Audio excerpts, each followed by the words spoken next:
Amis internautes de Congo News, mais merci de vous avoir très nombreux branchés dans votre émission qu'une réalité qui vous est présentée par votre humble serviteur Bello Belkame, oui, les défenseurs de tous les animateurs. Aujourd'hui dans une réalité, tout le monde sait pour Nabino un point de vue et point de vue on a il y a habité à Kinshasa par rapport il y a eloko babengi DV loterie.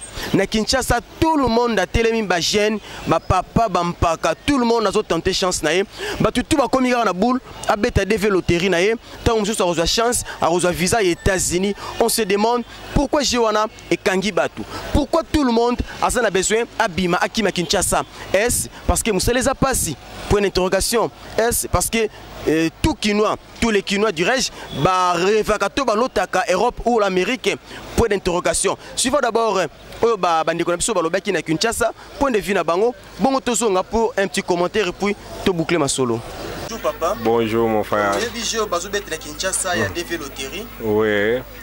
Pour na yo jiwana ya DV loterie bazobet pour na aux États-Unis ezolo belonini.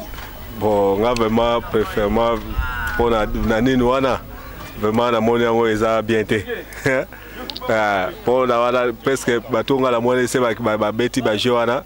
Bango avantage d'abord eza pour ba récupérer nani. Ba récupérer visa. Moni pour azwa kanzela ya kokende kozonga mais pour avantage pour na kuna eza ta avantage bon côté. Mais pourtant Kinshasa mobima basa motivé pour na kobeta DV loterie. Conseil nini yo kopesa pour yo moni eza mabe pour na bato bazo ke no beta DV loterie pour na okende na mboka Obama.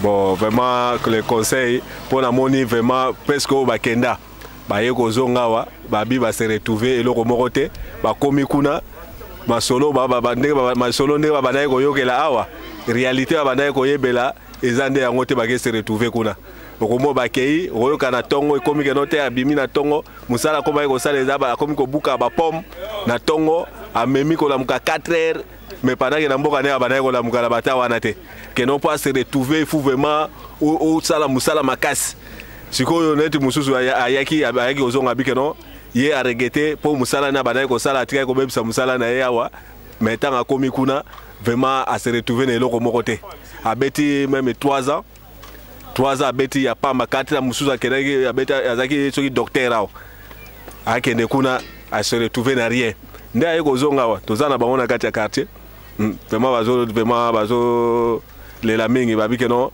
ezaka lo moka ka avantage ka po bazwa ka visa ici. Bonjour papa. Bonjour. Oui, tu continues na musala oyebi jeo bazobeta na Kinshasa bazobenga DV loterie. Na yebi yango.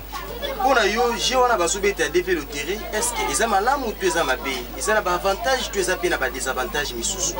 Eloko nyonso eza kana avantage na ba désavantage. Ndenge zana ezali malamu pona oyo azana posa ovanda na kati ya mboka te lokola ba congolais bazana posa ovanda libanda mboka. Azana amoneti eza esengo basungiye poazwa pe moyen kozala libanda. Mais ezali mabe puisque ezo diminuer population. Tozo yebate. Tant que la population se diminue makasi et le pays devient faible. Na cadre wana ndi na zomo na ngoneti ezana mabe mo na kati. Conseil nini yo kopesa meno na bato poza na bato bazo ke no beta ngo en famille ba ke famille mobimba Amérique. Vraiment eza penza bien te ko kende famille nyonso mbala moko. Puisque ata yeso ngo alobaki nazokende ko bongisela bino esika atiki biso. Soki olinyo kende tala nanu place ndenge eza sima oyokozwa ba oya kozwa. Soko moni mabe ozongi oleka omikuta na mikumba kuna okomi pona kozonga pasi donc makambo ekomelo se passe mais pona ngai esenga soki omoni posa ko kende za kende ata yo moko.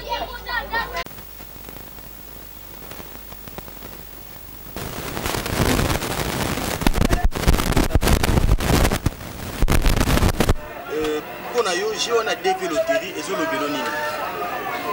Pour nous, moi bien plus que tandis que dans la bonne et là je vais les jeux mais spécialement courage qui depuis que va faciliter la moi seulement réduction moi bizarre puisque n'a aucun de boy pour me à dépenser bon normalement pas qu'il à part léger en dehors léger ça va coûter cher mais c'est bien qu'il ne va faciliter on lève tu éviter puisque côté de aucun ne peut de battre c'est bien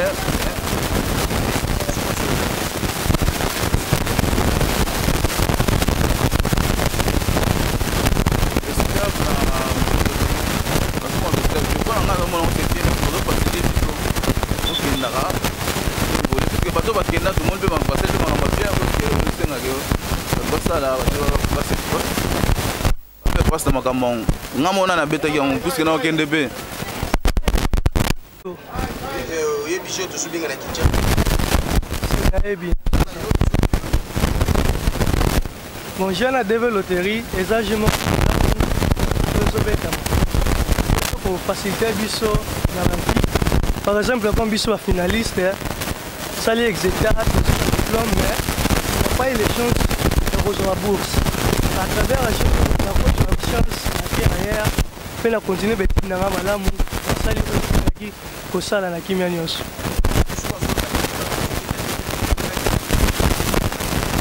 Et ils ont des maladies. Ah ouais. Et bah bête ils ont malamu. Et j'ai encore retenter chance. Par exemple, les pambolés cause à l'arrière. Pour tout un peu comme malamu pour t'en faire un sunda pour monsieur la gueule à néra bande.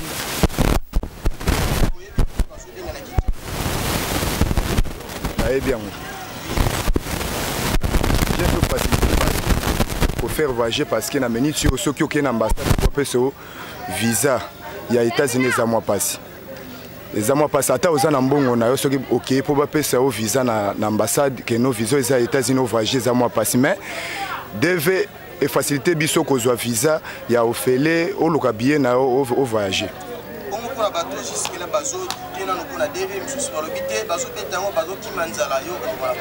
Te bazo ki manzala te eza nango je batu bazo beta mais batu bakomo koboya yango parce que ba cyber ya lukuté zali o pesa mbongo na yo obeta deve loterie mais cyber wana obeti wana eza nango lukuté ba photo ngo bazokanga biso ezokenda nango te yango nde batu bakomo mona ngo kaka moko lokola ba aventure moko boye bazo sala mais eza nango ba aventure te parce que eza na batu bakenda déjà tozomona ba biso tosololaka tozomona ke note akenda azakuna azwa musala mais tozoyeba te ce côté bakendaka ou bien musala basala kuna nde tozoyeba te. Biche on va se mettre na Kinshasa DV loterie. Na bien ngomala. J'ai wana DV loterie pona yo biso lo bilonini. J'ai DV loterie ndeto yo ka pende to mona bato babeta bazwa chance baza sélectionner ba sélectionner bango bakenda ba se retrouver kuna na Amérique. La chance na forme moko eza lokola opportunité moko bazo pesa bato pona ko kende bamboka wana sans pour autant ça la ba démarche belé pour se retrouver kuna. Comme toi gagné la DV loterie c'est loyo ils a gagné.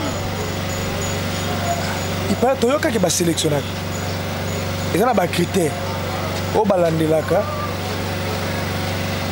Ce qui ba ba critères ba pesa kuna en fait. C'est loyo jango ça malamu to mabe. Pour ngai eza malamu. Dans le sens que et pesa ba tumusu bo porter ba tumusu ba kana pete ko se retrouver un jour et ba ta ko bana ndengeni ni ko koma pe ba mboka ngokuna. Mais Nanzela nango a super chance wana pe boye akena yepe parce que ça la peke ba pesa ngo bazo beta ba place musu balobi no atozana na moyen ko beta moyen ko kenete mais soko beto gagner pa na bango kuna ba koko ide na ba moyen okei tango komi kuna na yo ndeto yo kaka na zana ba confirmation vrai exact so komi kuna ba sani soko komi kuna soki pe bono zo tala bango mbongo ndeto yo kaka ma marque on banini pour la bande ko bazolo baki bato baso beta DV loterie baso ki manzala.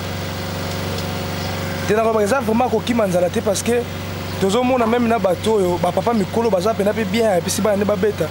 Letinga une fois na meka ko beta. Na ki manzala te na meka ko beta ba pesa ngambongo ba papa na ke ko beta mais bien que simba te. Eza ko beta eza pena ko ki manzala te mais bato mbongo pe to mona ba beta ka ba meka ka ngo pe simba ka pe ba misu ba kenda na bango. Eza vraiment pona ka nzala te. Bonjour, Cédric Madiana. Oui, Cédric, oui, j'ai oui, bien, très bien. Bon, personnellement, DV loterie, on a comme une influence à ma casse parce que premièrement, nos vies sociales les Congolais, ils ont ma B. C'est pour cela DV loterie et comment jouer rôle très capital à la Kinshasa. Si on a jeune, c'est mobiliser ma casse. Bazo kenda ko beta DV loterie selo yo bazo ki manzala bazo kende po misala ezate to bakana poto depuis kala.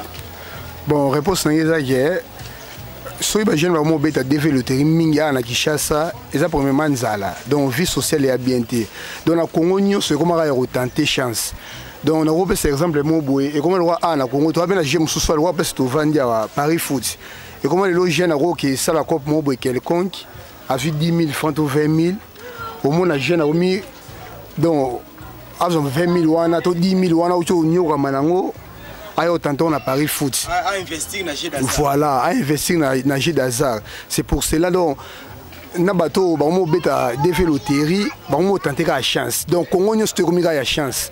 Donc à tenter chance à qui les États-Unis pour qui maranzala. Selon vous, est-ce que ça a un avantage ou ça a un désavantage? Bon pour nga pena défait loterie na mona y a un avantage mo parce que non so dans une procédure va memela ngo.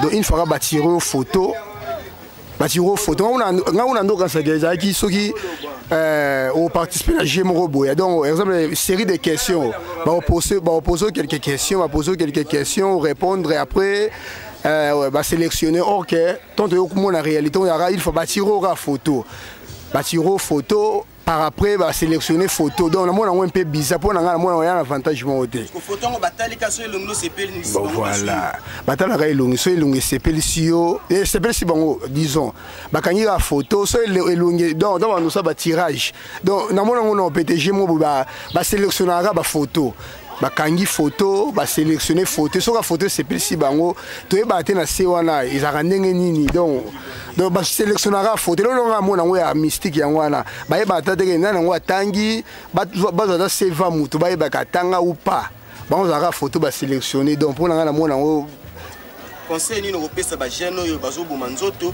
na ba parents o bazo ke no beta DV kwa kine na bana nyonso na Amérique.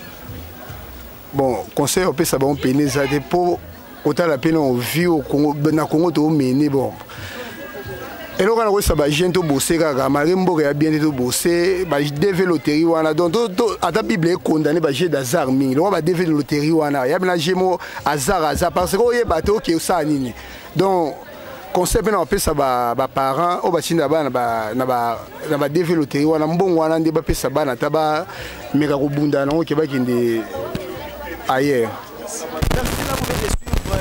Le point de vue des différents intervenants concernant G, il y a DV Loterie.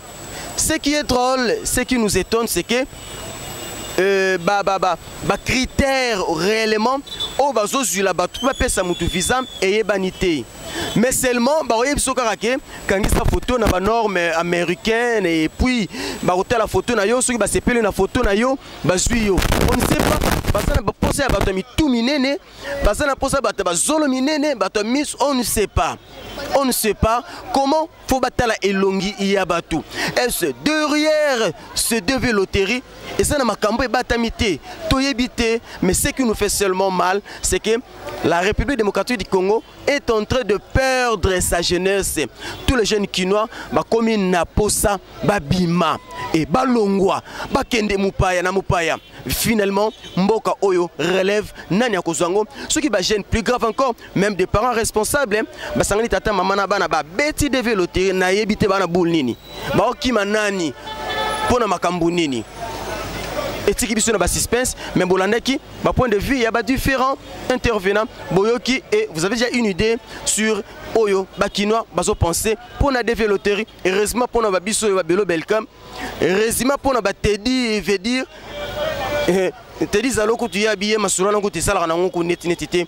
Allez, n'a pas ça bête DVT pour nous atteler sa chance parce que ce garçon le plus chanceux, n'a qu'à te Kinshasa, ou au boy, et puis à Sali Moukilinae, na banane, na basinae, à qui vivre en paix. Merci, M. Soulanda Gibiso sur 3W Congo Millennium. Nous sommes arrivés pratiquement à la fin de notre émission, mais comme d'habitude, on ne devrait jamais boucler cet élément sans dire un grand merci à ceux qui nous soutiennent. Là, je vois directement celle qu'on appelle Lydie Kress et Kanga, veut dire la première dame de l'Europe, Molonga Niatoussin Boinsi, Lydie Kress Kongi, bonne année Noël et Belemi veut dire Lydie Kress, Toroliate. Balabira neti yo ndeti kaka mama sura yenza les silara et maman peut sura tellement lobinza les silara Lydie Kress l'axa bango que c'est toi qui colonise l'Europe c'est toi grand coucou à lui. on appelle Bob Cotterson, Bobo Kota, les garçons le plus courageux, le plus chanceux de l'Europe, les garçons le plus courageux de la France. Grand coucou à toi, oui, lui c'est mon grand frère propre. Et pourquoi ne pas saluer celui qu'on appelle le vieux Désiré Kiangebene, le vieux Dezingo. Quant à moi, Bello Belkam, je vous prends rendez-vous pour le prochain élément. Quant à moi, je vous dis merci et bye bye.